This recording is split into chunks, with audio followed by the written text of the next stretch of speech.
비단 누더기 이모견 단편소설.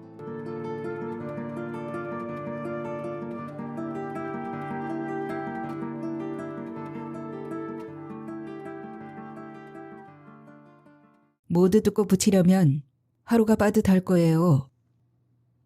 파지다발을 거실에 쿵 하고 부린 사장은 뒤도 돌아보지 않고 차로 달려나간다. 고르게 놓인 정원석을 밟으며 들어선 집의 내부는 밖에서 보는 것보다 넓었다. 40평쯤 될까? 7, 8년 전 유행하던 발포 벽지는 색이 바라지 않은 채 재색을 유지하고 있다. 주방 역시 냉장고와 정수기가 놓였던 자리에 시간을 비껴간 흔적이 어렴풋할 뿐 거의 사람을 들인 흔적이 없는 집안이다. 바닥재도 그즈음 유행하던 단풍나무 무늬. 당시로선 꽤나 신경 써서 인테리어를 한 집이다. 유난히 천장이 높다. 천장 붙이는 데만도 한 품을 잡아야 할 것 같다. 이걸 하루에 끝내겠다고? 뜯어내는 데만도 한나절은 걸릴 텐데. 나 혼자 중얼거린 말이 벽에 부딪혀 웅웅거린다. 만일 그가 곁에서 이 말을 들었다면 파지뭉치를 툭툭 치며 말했을 것이다. 답은 나왔네. 뜯긴 뭘 뜯어. 대충 위에다 붙이는 거지.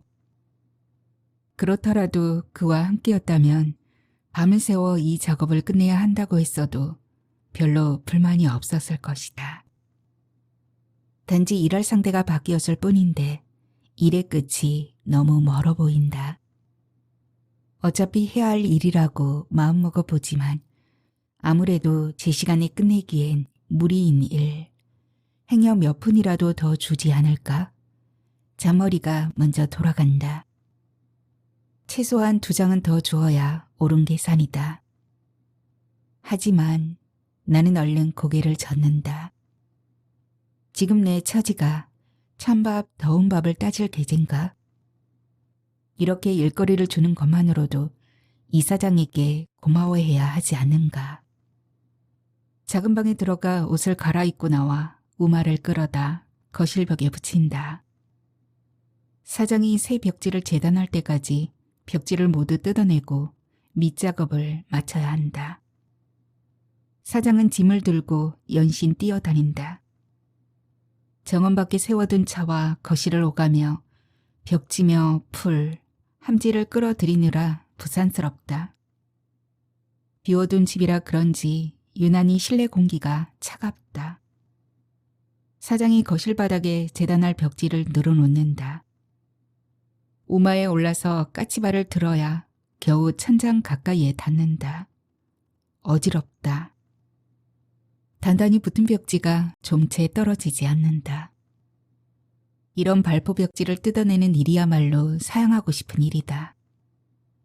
예전 같으면 완전 초보들에게 맡겨놓고 손도 대지 않았을 텐데 이런 걸 보고 제 눈깔 제가 찔렀다고 하는 것일 게다. 돌아다 봤자 소용없는 지난 일이 자꾸 돌아봐진다. 분무기로 물을 흠뻑 뿌려두고 주방으로 간다. 주방의 싱크대 맞은쪽 오른편 귀퉁이가 들떠있다. 습기가 스며던가? 벽지가 부풀어 있다. 칼집을 넣어 끝을 잡아당기자 본드로 마무리되었던 벽지가 속지까지 물고 일어난다. 속지에 붙은 한 움큼의 몰타르가 떨어진다. 주방과 방을 가르고 있던 벽의 틈새가 제법 길고 넓게 벌어져 있다. 틈새로 저쪽 방이 보인다. 집안이 약한가? 겉에서 보면 멀쩡한데 속은 영 엉망이다. 언제 왔는지 사장이 뒤에서 한 소리를 한다. 이거 완전히 비단누더기구만. 기초가 허술한 것을 가리기 위해 거치장은 번드르하게 했지만 속이 엉망이라는 뜻이다. 날림으로 지은 집이라는 얘기다. 뜯겨나온 벽지에 여러 겹의 벽지가 붙어있다. 이 발포 벽지를 바르기 전 처음 집을 지어서 바른 벽지 같았다. 10여 년 전에 유행하던 종이 벽지다. 주방 입구의 아치도 새로 세웠고 문틀도 홍송으로 시공한 것이 이런 싸구려 블록조와 격이 맞지 않는다. 정말 비단 누더기라고 할 만하다. 토대가 부실할수록 겉모습에 치중을 하는 것은 약한 자들의 본능일 거다. 얼핏 딸아이가 스친다. 1년간 부은 적금으로 눈을 성형하더니 다음엔 코를 세우겠다고 벼르는 딸이었다. 그렇게 겉모습을 고친 아이는 성격까지 변했다. 이젠 어미인 내가 보기에도 낯설 지경이다. 그나마 습기가 있던 곳이라 주방 벽지는 수월하게 뜯어냈다. 다시 우마를 끌어다 놓고 올려다본 거실 천장이 까마득히 높다. 후들거리는 다리로 우마에 올라서서 물을 뿌렸던 곳을 뜯는다. 억지로 용을 썼더니 진땀이 솟는다. 안 뜯기는 곳은 적당히 끌로 마무리한다. 벌어진 문틀에 쏘아 넣어 마감한 충전재가 누렇게 변색되어 볼썽사납다. 상처에 반창고를 붙이듯 갈라진 틈새를 초배지로 바른다. 길게 금간 사이엔 서너 겹을 덧발랐다. 벌어진 틈새를 볼 때마다 마음이 훨씬 따뜻해진다. 오늘 붙일 것은 실크 벽지다. 벽지가 얇아서 초배지를 붙였어도 벽의 모습이 적나라하게 드러난다. 바탕을 고르게 하려면 부직포 작업은 필수다. 그 위에 비단 벽지를 바르고 나면 이렇게 상처투성이인 벽은 새롭게 태어난다. 비단 누더기인 줄은 아무도 모를 것이다. 부직포 밑작업을 하는 동안 사장은 거실 중앙 천장에 붙인 포인트 벽지를 재단 중이었다. 늘 해오던 아파트와 달리 천장에 마루목골 무늬 맞추기도 쉽지 않을 터. 대충 적당히 재단을 하던 그와 달리 사장의 일솜씨는 꼼꼼하다. 저런 사람은 답답한 구석은 있지만 식구는 굶기지 않을 것이다. 젊었을 땐 자린고비 같은 저런 성격의 사람들을 보면 답답했지만 이제 그 야문 손끝이 부러운 걸 보면 나이를 먹긴 먹은 모양이다. 파지를 겹쳐 깔고 함지박에 풀 봉지와 본드를 뜯어 넣는다. 드릴에 척을 달고 전원을 연결하자 풀과 본드가 풀어진다. 그나마 이런 기구들이 있어 한결 수월해졌다. 예전처럼 손으로 풀을 개야 했다면 힘이 달려 이 일도 할 수 없었을 것이다. 적당량의 풀과 본드를 뜯어 넣기만 하면 이렇게 전동 드릴이 고루 개어주니 충분히 한 사람 몫을 하고도 남는다. 담배를 피우기 위해 베란다로 나서는 사장을 보며 허리를 펴는데 벽이 흔들흔들 다가오다 멀어진다. 바닥에 재단해 놓은 초콜릿색 바탕에 두 줄기로 올라간 검은 꽃들이 우마를 감으며 순식간에 다가온다. 아줌마, 왜 그래요? 정신 차려요. 소리를 지르는 사장을 본 것 같은데 눈을 떠보니 사장의 품에 안겨있다. 풀을 개는 동안 본드 냄새가 유난히 코끝을 파고들긴 했다. 나도 모르는 새에 콧물이 뚝 떨어져 풀그릇에 빠졌다. 하지만 그 정도는 늘 있던 일이었다. 본드 냄새에 민감한 나는 가끔 풀에 콧물을 썩기도 하고 재채기를 하는 통에 침이 튀어 들어가기도 했다. 하지만 이렇게 쓰러질 만큼 못 견딜 냄새는 아니었다. 휑하니 현기증이 것은 아무래도 몸속에 자라고 있는 근종 때문이지 싶다. 3개월 후에 꼭 검진을 받으셔야 합니다. 아마 수술을 받아야 할 거예요. 그냥 두기엔 너무 큽니다. 의사는 사진을 들여다보며 내 자궁에 주먹보다 큰 혹이 자라고 있다고 했다. 3개월 후에 크기를 확인하고 수술을 할 것인지 결정하자는 얘기였다.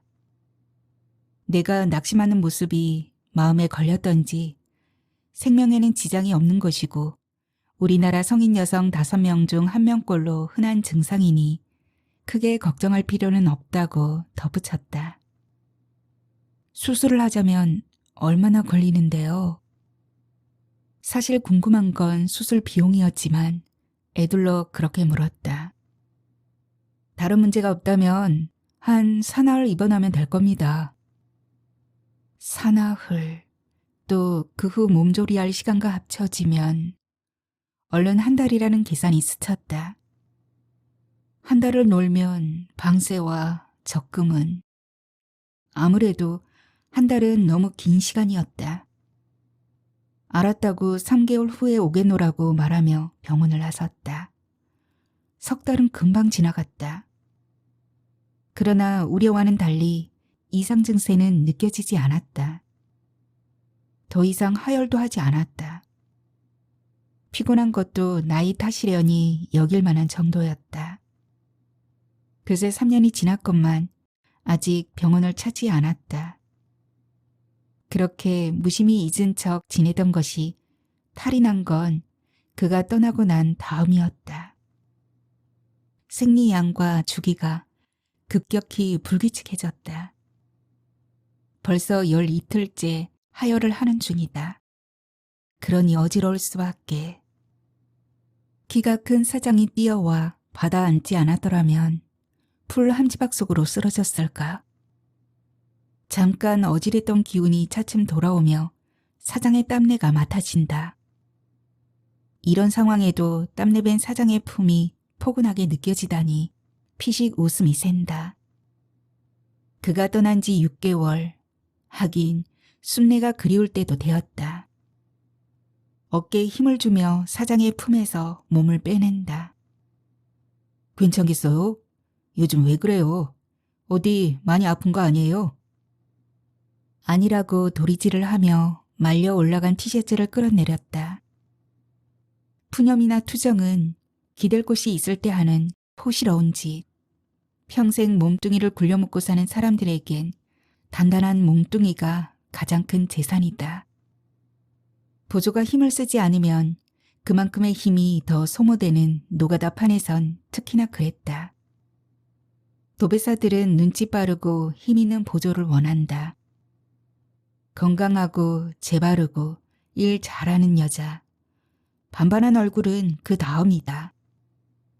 그렇게 소문이 나야 밥줄이 끊이질 않는다. 나도 한때는 그런 여자였다. 그와 독립을 하기 전까지는 이 바닥에서 잘 나가는 최 사장 패와 오랫동안 손을 맞추었다. 남자 셋, 여자 둘, 대형 공사를 뛰는 팀이라 일은 끊이지 않았고 한번 팀이 되면 한참 동안씩 함께 손발을 맞춰 일을 했다. 도배에 관해 아무것도 모르던 나를 끼워준 최 사장 팀에서 허드렛일부터 시작해 제법 한 몫을 해내는 중견이 되었다. 여기저기서 스카우트 제의가 들어왔다. 그러나 오라비 같고 친올케 같은 최 사장 내외를 배반할 생각은 없었다. 처음 일을 시작할 때만 해도 풀 개는 기계가 없었으므로 배 앞에 준 풀을 개고 종일 벽지에 풀칠을 하는 것이 나의 일이었다. 집으로 돌아오면 오른팔뿐 아니라 오른 등 허리가 뽀개질 듯 아팠다. 잡념이 파고들 겨를도 없이 잠속으로 떨어졌고 새벽이면 또 집을 나서던 생활이 한동안 이어졌다. 잡념이 생긴다는 건 그만큼 몸뚱이가 덜 고단하다는 얘기라는 걸 그때 절절히 깨달았다.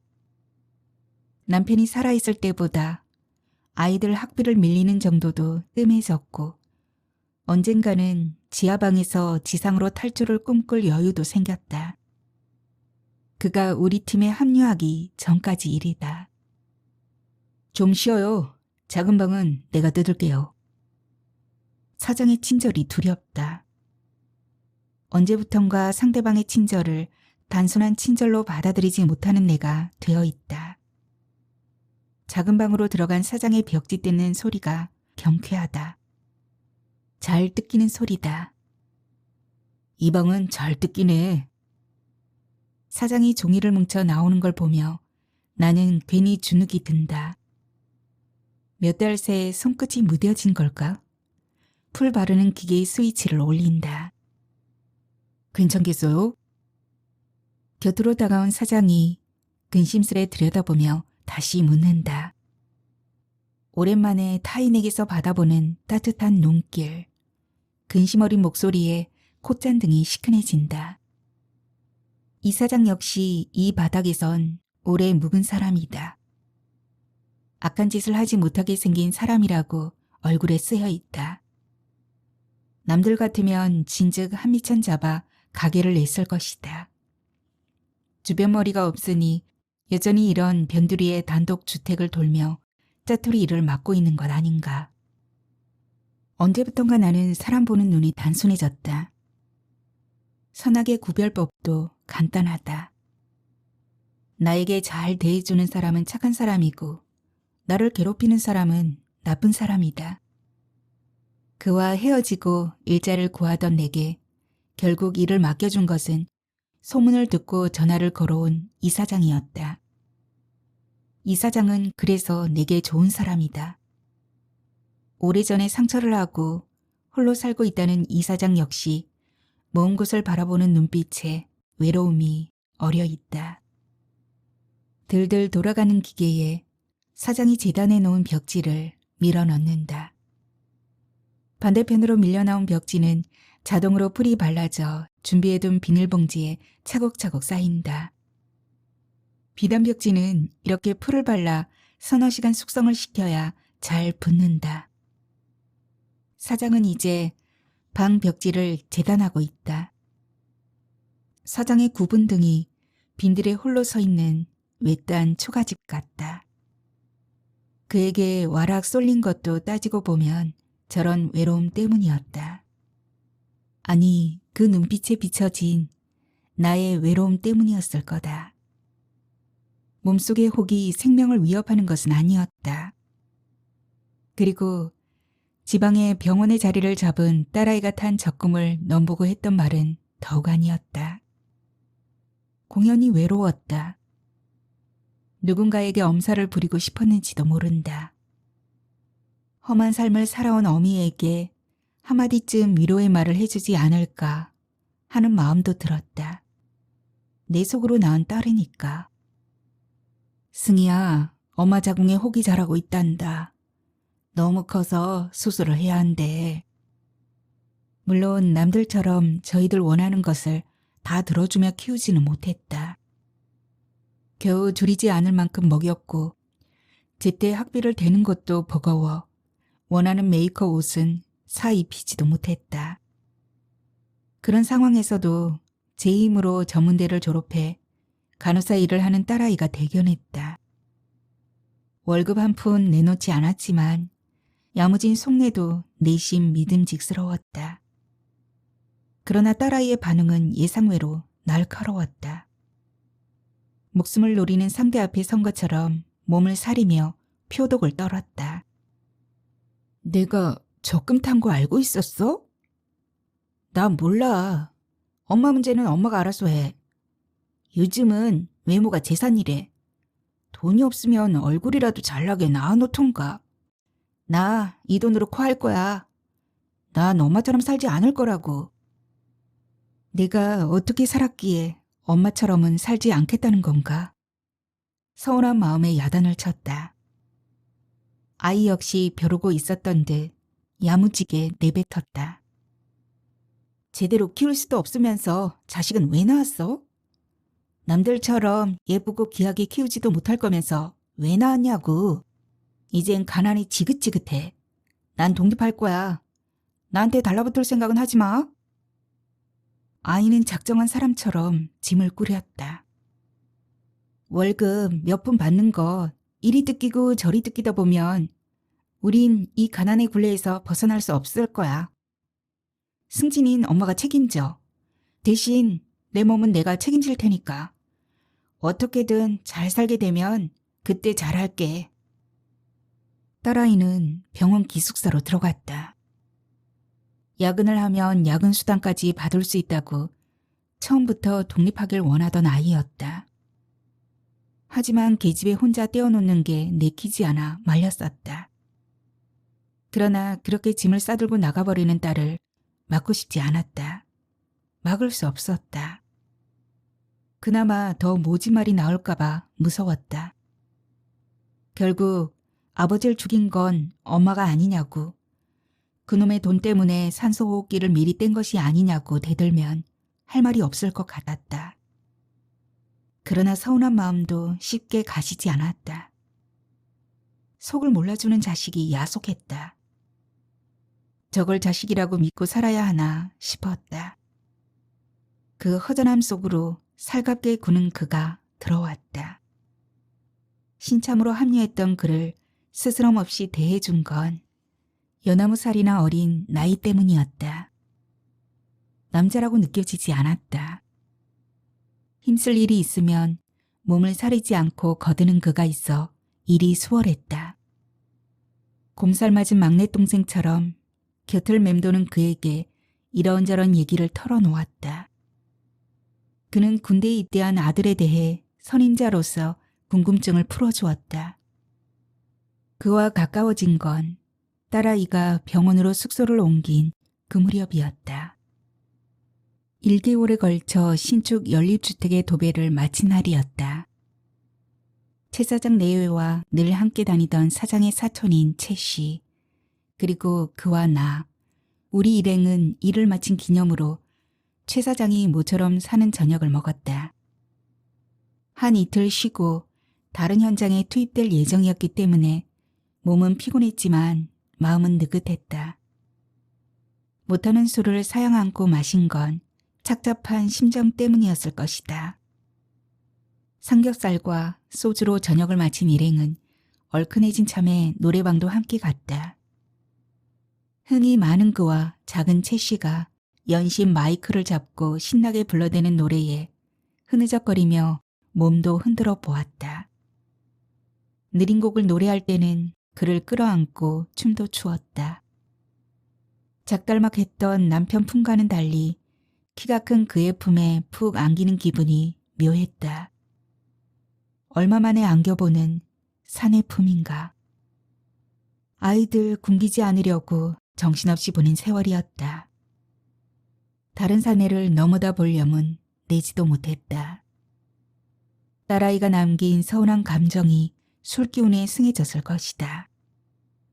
내가 누구 때문에 이렇게 살았는데, 제 아버지가고도 5년 세월을 견눈 한 번 안 주고 살았는데 공연히 서러움이 밀려왔다. 눈물이 찔끔 흘렀지 싶다.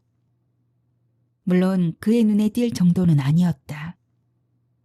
그러나 가슴을 맞대고 있으면 그 감정도 전해지는 것일까? 그가 나를 안고 있던 팔에 불끈 힘을 주었다. 누님, 힘내세요. 고개가 들려졌고 아 하는 순간 그의 입술이 다가왔다. 이마에 찍히는 그의 입술이 부드러웠다. 눈 깜짝할 사이에 더 부드러운 그의 혀를 받았다. 화를 낼 틈도 없이 혹시 누가 본 사람은 없을까 두리번거리며 그를 내치지도 당기지도 못한 채 서 있었다. 노래가 끝나자 그가 3차로 찜질방을 제안했다. 내가 쏠게요. 나보다 10살이나 윗길인 최 사장과 그의 아내는 사양했고 나와 작은 채 씨는 그를 따라 나섰다. 어차피 아무도 없는 집안, 내일은 목욕이나 가려던 참이었다. 하루를 당겨 몸을 풀어두면 이틀은 온전히 쉴 수 있지 않겠느냐고 그를 만나고 싶은 마음을 합리화시켰다. 뜨거운 물에 몸을 담근 채 부드럽던 그의 입술을 생각했다. 단단하게 조여오던 그의 팔 안에서 뻐근해지던 가슴, 얼굴이 달아올랐다. 속내를 들킬까봐 일부러 늑장을 부려 목욕을 마치고 찜질방에 올라갔을 때는 11시가 넘어 있었다. 평일의 찜질방은 넓고 황량했다. 야자 모양의 나무 아래 앉아있던 그가 손을 번쩍 들었다. 작은 최 씨는 기다리다 갔다고 했다. 어디서 구해왔는지 종이컵에 소주를 따라 놓고 앉아 마시고 있던 그가 잔을 내밀었다. 어두운 조명 아래 그의 곧은 콧대가 쓸쓸해 보였다. 찜질방에선 술을 팔 수 없는 걸로 아는데. 뒷말을 어물거리며 술잔을 받았다. 아, 누님은 모르셨구나. 저 이곳에서 잠자면서 밤엔 매점 관리를 해주고 있어요. 아는 선배가 하는 거라서 이 술은 저만 마시기 위해 숨겨둔 거예요. 아무리 힘들어도 잠이 잘 안 와요. 그가 겸연쩍게 웃었다. 그럼 여기서 머물고 있단 말인가? 나는 놀라서 물었다. 그동안 집에서 출근한 게 아니라 이런 데서 한대잠을 자단 말이야? 그러면서 그 힘든 일을 한 거야? 그는 혼자라고 했다. 할머니와 함께 살았는데 군대에 있을 때 할머니마저 세상을 떴단다. 별로 슬프지 않더라고요. 솔직히 말하면 이제부턴 자유다. 뭐 그런 생각에 홀가분했어요. 한때 택시 운전을 하다가 사고를 내고는 절대 운전은 못하겠더라고요. 그 후 이렇게 떠돌면서 살고 있어요. 괜찮아요. 이렇게 사는 것도. 그의 목소리는 길가에 구르는 낙엽처럼 버석거렸다. 피부치가 죽었는데 슬픔이 느껴지지 않는 마음은 어떤 것일까? 또 딸아이가 스쳐 지나갔다. 그 메마른 가슴 속인들 편할까? 남편이 사고를 당하던 날을 생각했다. 나 역시 남편의 사고 소식을 듣자 박살났다는 그의 오토바이가 먼저 떠올랐었다. 아직 오토바이의 할부금도 다 갚지 못했는데 빚이 또 늘었구나 하는 생각이 불쑥 들었던 그 순간 그렇게 변한 내 스스로가 징그러웠다. 너무 각박하게 살다 보면 사람 목숨보다 박살난 오토바이가 아깝게 여겨지기도 하는 것이다. 어떻게든 살아보려고 애를 쓰던 남편이었건만 좋은 세상은 보지 못했다. 척추신경을 다쳐 식물인간으로 몇 개월 병원 신세를 졌지만 남편은 결국 깨어나지 못했다. 아니, 깨어날 수 없었다. 마음대로 하세요. 나는 더 이상 병원비를 댈 수 없으니까. 의사도 돈을 내지 못하겠다는 나의 말에 두 손을 들고 호흡기를 떼야 했다. 세상은 남편이 있을 때보다 더 나빠지지 않았다. 그저 정신없이 흘러갈 뿐이었다. 딸은 지방의 병원에 내려가 제 밥벌이를 하고 대학에 입학한 아들은 봄학기를 마치고 군대에 갔다. 아들이 군에서 제대하기 전에 해가 잘 드는 지상으로 올라가는 것, 어떻게든 지하방에서 나오려는 것이 내 목표였다. 그 다음에 병원에도 가고 맛있는 것도 먹고 좋은 옷도 입을 생각이었다. 내가 사는 방 한번 볼래요? 기울여도 더 이상 나오지 않는 술병을 흔들던 그는 벌떡 일어서며 나를 잡아 끌었다. 찜질방 한쪽 구석의 작은 방에선 사내 냄새가 진동을 했다. 군대에 간 아들 녀석이 떠올랐다. 그를 향한 내 마음은 그런 것이었다. 아들 같고 동생 같은 마음. 그럼에도 나는 그의 방에 누워버렸다. 너무 오랫동안 여자를 못 만났어요. 위로받고 싶어요. 딸아이에게 서운했던 마음과 어우러져 그를 야멸차게 밀어내지 못했던 것일까? 일은 그냥 그렇게 쉽게 이루어졌다. 언젠가는 돌려보내야 할 사람이라는 것을 알았다.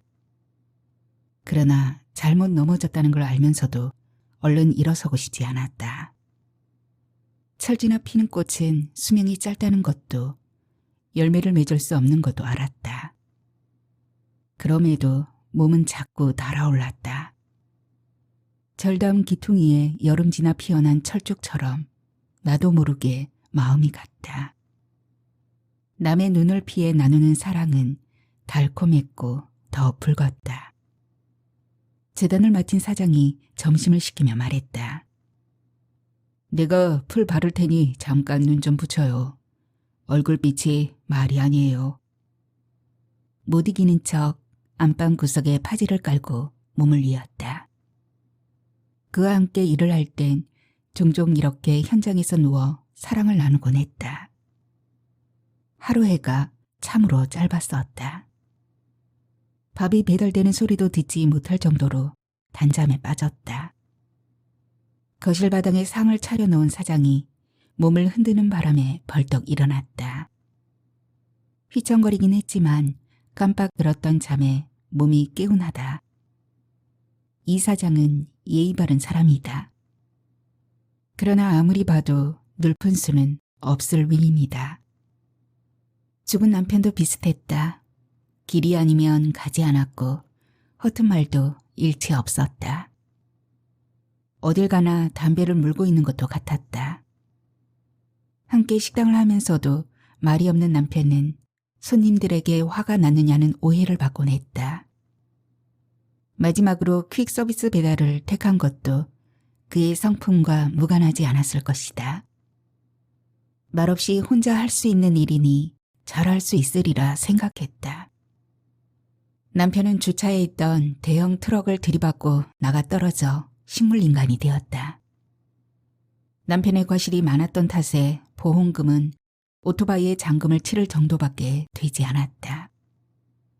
그동안 남편과 함께 꾸려가던 식당에서 진 빚도 고스란히 남겨졌다.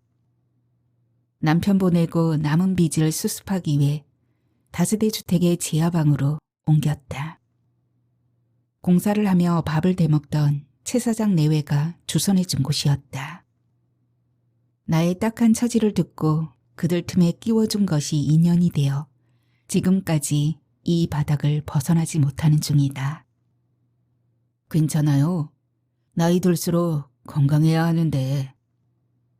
이 사장의 염려가 자꾸 부담스럽다. 너무 걱정 마세요. 제 몫은 다 할게요. 내 말은 그런 뜻이 아니라. 사장이 뒷말을 우물거리며 국물을 마신다. 수저를 든 채 물끄러미 바라보는 내게서 얼굴을 돌리는 사장의 얼굴이 벌겋게 달아있다.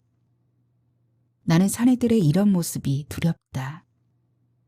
차라리 제 뜻을 또렷이 밝힌다면 내 뜻 역시 또렷하게 밝혀주련만 그저 처분만 바라는 듯한 태도에는 어찌 대응해야 하는 건지.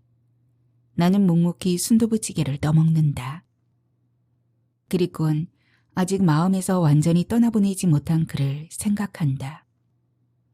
이제 어서 가정을 이루고 살아야지. 그에게 틈틈이 권하던 내 말은 진심이기도 했고 거짓이기도 했다. 뭐가 있어야죠. 맨몸으로 가정을 이룰 수는 없잖아요. 그 역시 솔직했다. 그와 나는 이미 사랑에 목숨을 걸 만큼 순진한 나이는 아니었다.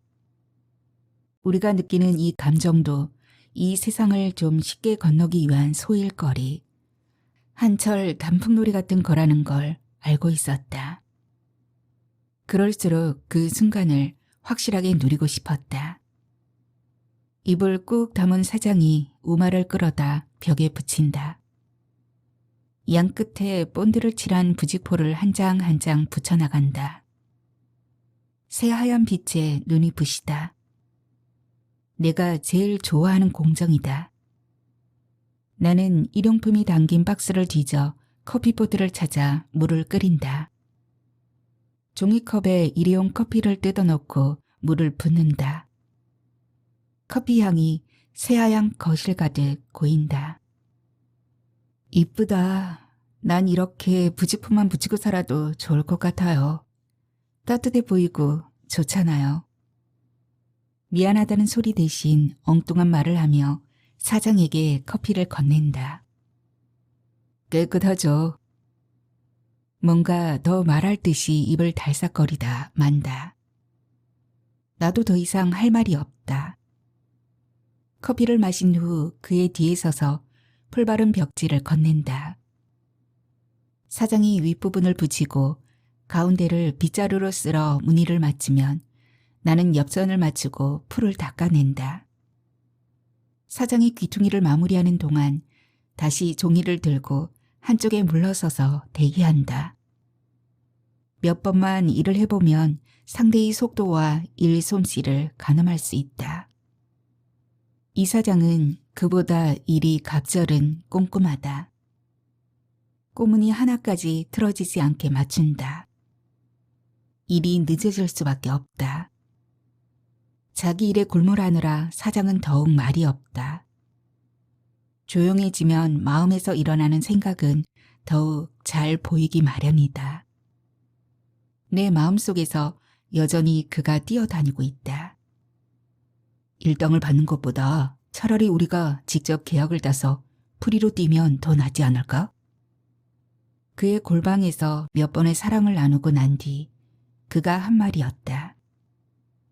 아무래도 직접 뛰면 이문도 더 남을 것이고 우리 일이다 싶으면 셋이 할 일도 둘이 해치울 수 있을 테고 또 우리끼리만 있으면 하루 종일 사랑해도 누가 뭐라 하겠어요?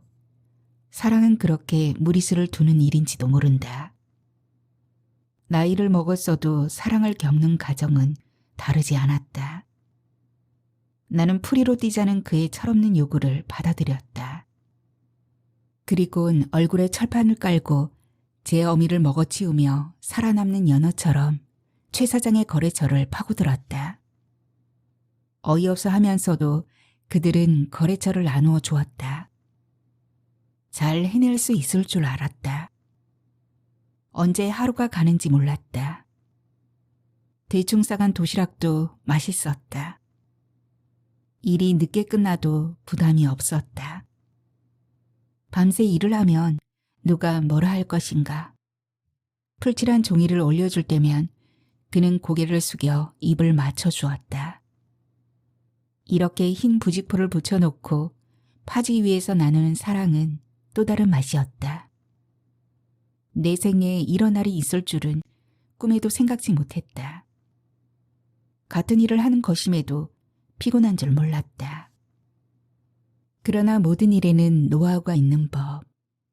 나나 그가 알고 있는 기술로는 완벽한 시공을 하기가 어려웠다. 좋아하는 사람과 함께 있는 일이고 또 내가 뛰는 만큼 이익이 남을 것이라는 계산은 착오였다. 밤늦도록 붙인 벽지가 밤사이에 다 터져버렸다는 소리를 들었을 땐 기가 막혔다. 도배한 후 보일러를 끄는 것은 상식이건만 우린 그런 사소한 곳에 무심했다. 하루 일을 뒤로 미루고 다시 도배를 해주는 바람에 재료비가 2배로 들었고 우리의 일당이 날아갔다. 그러나 그런 시행착오는 애교였다. 문제는 실수가 잦자 일거리가 줄었다는 것이다. 최 사장도 처음 인사차 한두 번이지 노상 우리에게 일을 주지는 않았다. 지물포를 찾아다니며 일거리를 구했다. 하지만 일을 따내는 것이 그리 쉬운 건 아니었다. 게다가 아직 일이 서툰 그는 노련한 재단사들처럼 종이를 아끼는 방법도 몰랐고 잘못된 일을 처리하는 법도 서툴렀다. 그동안 모아둔 밑돈마저 달랑거릴 때쯤 정신이 들었다. 완벽한 사람은 없다. 그 역시 사랑놀이에는 부드러웠지만 일에는 게을렀다. 사랑의 약효가 떨어지자 그의 철부지 같은 성격이 보이기 시작했다. 드디어 잔소리가 시작되는군. 여자들은 다 똑같아. 나이 든 여자는 다를 줄 알았는데 더 무서운 엄마를 만난 것 같아. 그는 이불을 뒤집어 쓴 채 어린아들처럼 투정을 부렸다. 그런 그를 거둘 만큼 내 마음은 여유롭지 못했다. 하루 이틀 노는 날이 많아질수록 마음이 탔다. 한 번도 밀리지 않던 월세까지 밀렸다. 불안한 마음에 다른 팀을 기웃거렸지만 아무도 끼워주려 하지 않았다.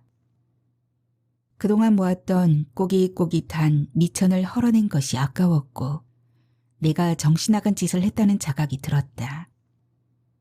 더 이상 우스워지기 전에 정신을 차려야 한다고 별렀다. 남편이 가고 나서 몇 년 동안 모았던 돈은 중고 트럭 한 대로 남았다. 곧 지상으로 올라오려던 꿈은 습기 찬 방구석에 내동댕이 쳐졌다. 괴물처럼 골목에 버티고 서 있던 트럭을 팔아치우며 다시 이를 앙다물었다. 얼굴에 다시 철판을 깔고 예전의 최 사장을 찾아갔다. 이 동네 평판은 법보다 더 무섭다는 것을 알고 있었다. 최 사장뿐 아니라 다른 이들까지 나를 돌려세웠다. 그래도 살아야 했기에 지물포 여러 곳을 찾아다녔다. 남의 집에 물리를 거들며 기회를 기다렸지만 결국 전부터 나에 대해 호감을 갖고 있던 이 사장 외에는 나를 거두어주는 곳이 없었다. 나는 염치 없이 또 한 번 이 사장의 선한 뜻을 이용하는 것이다. 저녁도 건너뛴 채 일을 마쳤을 때는 밤 10시가 넘었다. 저녁이라도 먹고 가자는 이 사장의 권유를 뿌리치고 곧장 집으로 왔다. 몸이 천근인데다 몸살 기운도 있었다. 이럴 때 남편은 말하곤 했다. 판코레이 먹어 몸 찌뿌둥할 땐 그게 최고요. 천근 같은 몸은 눕자마자 잠속으로 빠져들었다. 얼마를 잤을까? 어렴풋한 음악 소리에 현실로 돌아오니 1시간 남짓 잔 모양이다. 음악 소리는 휴대전화 벨소리였다. 폴더를 열어보니 부재중 전화가 3통이었다. 하나는 딸에게서 나머지 2통은 모르는 번호다. 귀찮아 그냥 잠을 청하는데 다시 벨이 울린다. 부재중으로 찍혀있는 그 번호다. 귀찮은 마음에 말소리가 곱지 않았으리라. 저녁은 들었어요? 약도 안 사가는 것 같아 집 앞에까지 갔었어요. 불도 안 켜놓고 잠들었었나 봐요. 문을 두드려도 모르더라고요. 문고리에다 약 걸어놓았어요. 들고 자요. 오랜만에 느껴보는 사람의 정에 콧등이 또 저릿해진다. 그러나 대답은 퉁명스레 나간다. 왜 시키지 않은 짓을 하고 그러세요? 이렇게 발을 뻗는다는 건 벌써 누울 자리인 줄 알고 있다는 것일까? 여기 너무 식을까봐 걱정돼서 자꾸 전화했어요. 알약은 못 먹는다면서요. 그래서 물약으로만 샀으니까 어서 들고 푹 자요. 알약을 못 먹는다는 얘기를 기억하는 걸 보면 생각보다 자상한 구석이 있다. 전화를 끊고 나가보니 현관 문고리에 아직 따끈한 쌍화탕과 판코레이 한 박스가 들어있다. 판코레이나 먹어도 내일 아침이면 괜찮아질 거야. 남편이 살았을 때 몸살이 났나 보다고 투정을 부렸던 건 자동 응답기 같은 즉각적인 대답을 원해서가 아니었다. 내가 원한 건 좀 더 자상한 관심이었다. 무심한 대답이 싫어 일부러 약 먹기를 거부했던 적도 있었다. 그러나 남편이 죽고 나자 그렇게 형식적으로 권하는 사람마저 없던 삶이었다. 다시 전화벨이 울린다. 딸이다. 어디에 있는데 전화를 그렇게 해도 안 받아? 어렴풋이 엄마에게 사내가 있다는 걸 눈치챈 후론 더욱 쌀쌀맞아진 딸이다. 그래도 엄마가 아파서 일을 못했다고 하면 월세 정도는 좀 빌려주지 않을까요? 그가 눈치를 보며 마지막으로 한 말이 떠오른다. 그날 그를 내쫓았다. 딸의 전화를 받으면 언제나 빚쟁이의 독촉을 받는 것처럼 기분이 언짢아진다. 부모는 전생에 빚쟁이라지만 대체 얼마나 많은 빚을 졌기에 이리도 당당한가. 저희들 마음 내키는 대로 달려들어 소리치고 할퀴어도 묵묵히 견뎌야 하는 것이 엄이란 말인가. 평소 아이들에게 부담을 주지 않으려 어지간하면 아픈 내색도 하지 않았건만 순간 부하가 치민다. 엄마는 일찍 좀 잠이 들면 안 되니? 몸이 아파도 늘 네 전화가 울리면 바로 받아야 하는 사람이야. 자식이고 뭐고 다 귀찮다. 끊자. 전화를 끊고 배터리를 빼버린다. 딸애를 본 지가 몇 달이 넘었지 싶다. 그에게 미쳐있는 동안은 자식 그리운 줄도 몰랐다. 제대로 돈이 돌지 않고 그와의 관계가 시들해져서야 아이들이 궁금해졌다. 무늬를 맞추지 않았다고 꼬투리를 잡으며 품삯을 깎으려 할 때 벽지 끝이 다 들떴다고 잔소리를 들으며 다시 불려가면서 문득문득 아이들이 떠올랐다. 종이를 대준 지물포에서 손해본 벽지 값을 물릴 때면 내가 미친년이지 싶어 가슴을 쥐어뜯다가 언뜻 스치는 아이들 모습에 정신을 차렸다. 벽이 갈라질 때도 이렇게 통증이 있었겠지. 임시로나마 초배지를 바르고 부직포를 덧대면 말짱해지는 벽이 부럽다. 그나 나, 또 이사장과 딸아이의 가슴팍에도 저 날림으로 지은 집처럼 무수한 균열이 나 있을 것이다. 이렇게 바람이 숭숭 드나드는 사람들의 마음벽은 어찌 메울 수 있을까? 자꾸 먼저 간 남편이 떠오른다. 미안해요. 사는 게 팍팍해서 그랬어요. 그래도 당신이 있을 땐 퍼볼 곳이라도 있었는데 그 세상은 여기보다 좀 나은가요? 죽은 남편에게 중얼거리고 나니 말도 들어보지 않고 전화를 끊어버린 딸아이가 걸린다. 나는 전화의 배터리를 끼우고 아이의 번호를 누른다. 야근조라서 근무 중이라는 딸아이는 보지 않아도 노란 곰팡이처럼 시들어 있을 것이다. 엄마 걱정은 하지 말고 네 몸이나 잘 챙겨. 귀찮다고 끼니 거르지 말고. 비단은 아닐지라도 이 어미의 말 한마디가 금간 아이 마음을 메울 수 있으면 좋겠다. 누덕누덕 깊지 않아도 젊음 그 자체로 아름답다는 말을 이해하기에 아이는 아직 젊지 않은가. 바람이 반지하의 창문을 거칠게 흔들고 지나간다. 머지않아 첫눈이 내릴 것이다.